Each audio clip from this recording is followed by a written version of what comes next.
look to select and train and really retain the best and the brightest people that they can to ensure the continuance of their strong position in their field as well as their business. Their technology strategy, of course, is very strong, always forward thinking and looking to improve upon what it is they've got and thinking about things that others haven't thought about yet, trying to think about what consumers and their eventual customers are also going to want down the road. So they're never really quite satisfied with what it is they have going. They know that their time could run short as their competition is likely working just as hard as they are. And finally, the emergent strategy. Of course, this is a constant state of renewal, really, as the emergent strategy is defined as really looking at unexpected outcomes from the execution of corporate strategy and then trying to fold those back into future strategies as you try to learn from mistakes, their learnings, things of that nature. So this is where Google really excels because they're constantly in a sentinel mode where they're looking for strategies that they've employed and their outcomes and how it is they can take positives or negatives and leverage those into future successes for the organization. Through the analysis, external analysis and internal analysis. The PESTLE framework, of course, Google has a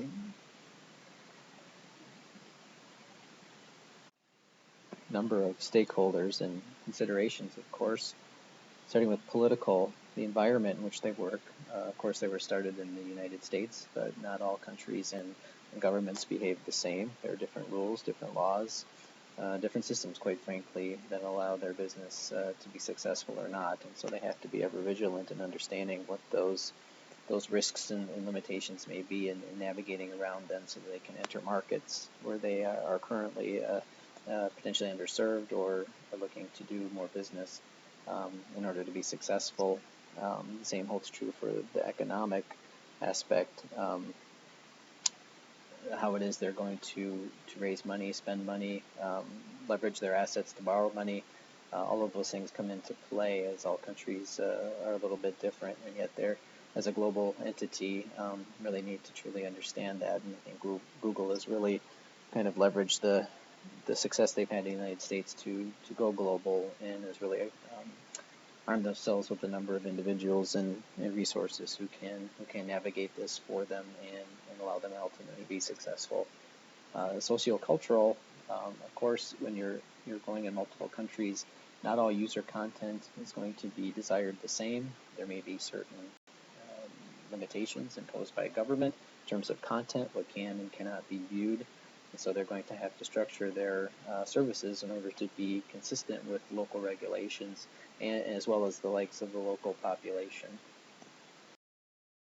From a technological standpoint, becoming global is a big deal because in the United States, many people have access to devices, computers, even internet access.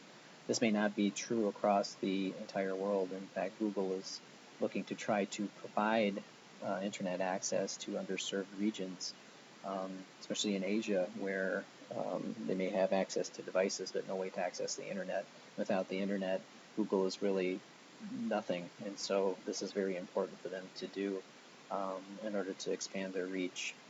Ecological, as a search engine, we may not think that they actually would leave too much of a carbon footprint, but where they are requiring server space, activities that are going to cause some sort of environmental impact, I think they're looking very strongly putting things in the cloud, doing things in a way that really minimizes their not only their energy burn rate, but their sort of mark left on society from the conduct of their business.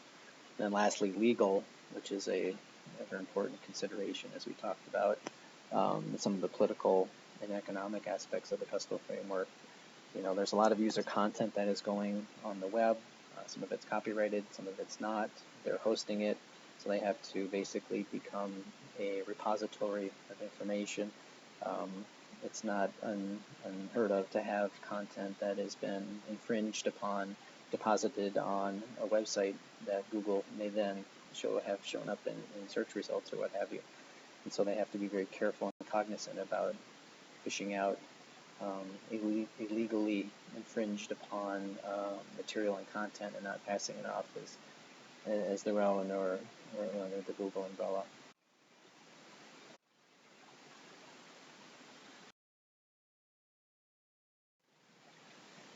The Five Forces model, we see, of course, that there is a lot of competition, even though Google was the first to really do search engines well. There are a number of other organizations and websites that are looking to leverage not only search capabilities, but integrating that with other functionalities such as e-commerce, which is a big deal, Facebook, social media, things that they all need to be aware of.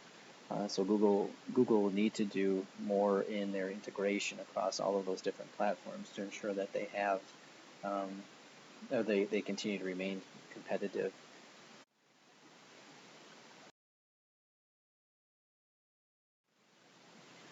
For Google's SWOT analysis, of course, they're very, very top-notch customer service and technology-oriented company. So that is a definite strength, long-term, strong culture of innovation. Weakness is that their business really relies heavily, almost exclusively, on advertising business, which there will be plenty of competition for as more and more websites offer search services that are integrated across multiple platforms. Really, I think it's about expanding the number of users that they have access to. A number of users are using mobile devices, and including access to the internet itself. The more that they can expand access, the more opportunity they're going to have more customers and hopefully continue to grow their business. The threats, of course, are going to be from other large technology organizations. We talked a little bit about Facebook, but Microsoft with Bing, Amazon, really any other organization that has a website that can do search and do social media, or integrate a bunch of different desirable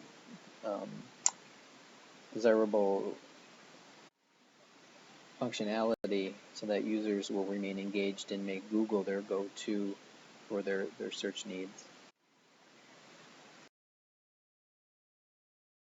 Of course, of its ability to innovate and its ability to cultivate a culture of innovation. Without those two things, Google cannot be successful, so they strive for that as probably their top priority.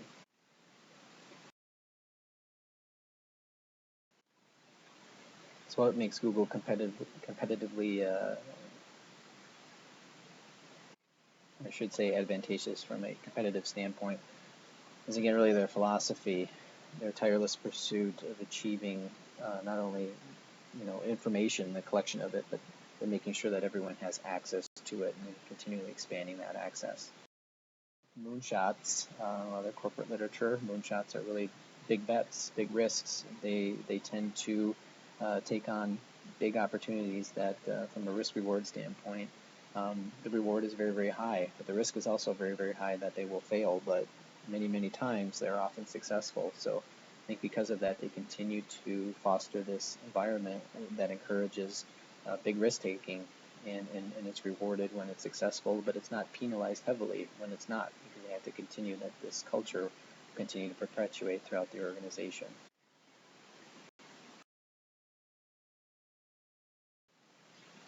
From a risk standpoint, of course, everyone is more than likely has a mobile device, and more than likely is doing most of their business functionality from their mobile device, business, social, etc. So there's a lot of competition, there's a lot of different providers of these devices, and they all use different platforms. Google is one, but there's also Apple, there's Microsoft, and so Google's ability to remain relevant also is dependent upon their ability to maintain a presence on these new devices as they're coming out. From a business strategy standpoint, the takeaway from this slide is really about speed. Consumers expect that when they search for something that they will get a relevant result very, very quickly, and they will not have to search multiple pages to find the answer. And so this is what Google strives for. This is one of their biggest concerns, because there are other individuals and businesses who can manipulate the system to force their pages to rank higher than what Google may ordinarily want to rank them as, and so they have to remain very vigilant, always be on the lookout for anything that deviates from their plan, and so this is something that they have to really look out for. From a business strategy standpoint, of course, Google's objective is to offer this service at the lowest price possible so that there's not an impediment there, but also to be aware of their competition, which we have discussed. And lastly, to also make sure that they're always thinking about the tastes of their customer base. This spreads, across cultures, across politics, across all sorts of different dynamics. So this is not a simple thing to do.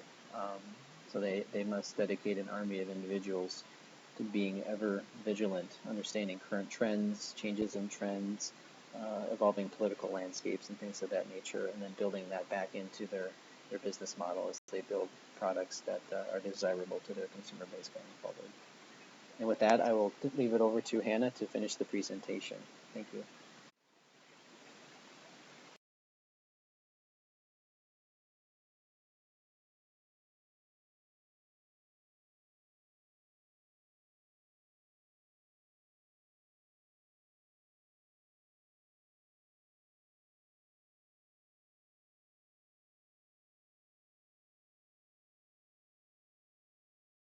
Thanks, Jeremy. My name is Han, and I will proceed further in our presentation. In terms of globalization, how Google is using transnational strategy for its international branches. Google's mission is to organize the world information and make it universally accessible and useful. Located in more than 144 countries, Google has kept going on the globalization road. Transnational strategy attempts to combine the benefits of globalization strategy with those of a global standardization strategy. And in terms of social responsibility, Google has been successful in building a perception of caring around the world. They are seen as a company that treats their people well, and Google has been able to be seen as a local company in many countries around the world. Additionally, it's invested in tech-based efforts to expand access to clean water, prevent the horrible practice of human trafficking, and reduce poverty worldwide.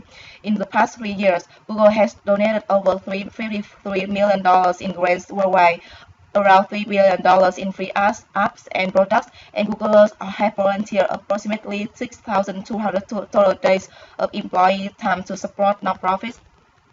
About labor, Google is committed to uphold the human rights of workers and to treat them with dignity and respect as understood by the international community.